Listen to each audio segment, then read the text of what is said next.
धारावी पुनर्विकास प्रकल्पाविरोधात महाविकास आघाडी आक्रमक झाली। महाविकास आघाडीने आज मुलुंड बंदची हाक दिली।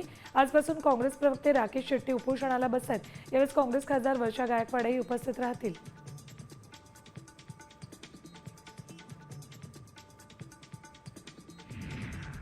गोरेगाव मुलुंड जोड रस्त्याचं काम सध्या वेगात सुरू आहे। या प्रकल्पाआड येणारे अडथळेही दूर होत आहेत। या प्रकल्पांतर्गत बोगदा काढण्याच्या कामालाही लवकरच सुरुवात होणार आहे। तसंच हा प्रकल्प पूर्ण झाल्यानंतर काही वर्षात गोरेगाव मुलुंड दरम्यानचा प्रवास 20 मिनिटात होणार आहे।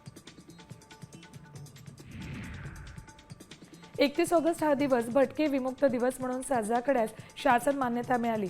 भटके विमुक्त हा दिवस राज्य आणि जिल्हा स्तरावर साजरा होईल। या दिवशी सार्वजनिक सुट्टी, साप्ताहिक किंवा स्थानिक सुट्टी असली तरीही या दिवशी भटके विमुक्त दिवस साजरा करण्याचे आदेश शासनाने दिलेत।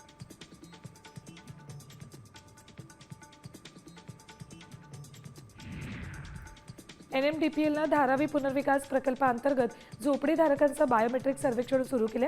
मात्र त्या 12 ऑगस्ट नंतर घरोघरी जाऊन बायोमेट्रिक सर्वेक्षण करण्याची प्रक्रिया बंद करणार आहे। त्यामुळे सर्वेक्षणासाठी येणाऱ्या पथकाला सहकार्य करावं आणि सर्वेक्षण करून घ्यावं असं आवाहन DPRनं केले।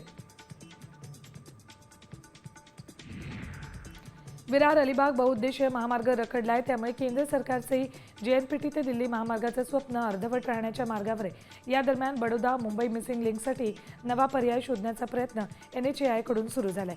ICT कंपनीला अहवाल बनवण्याचं काम सोपवलंय।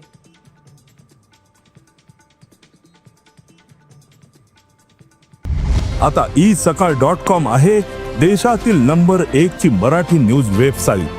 प्रत्येक अपडेटसाठी isakal.com ला नक्की भेट द्या।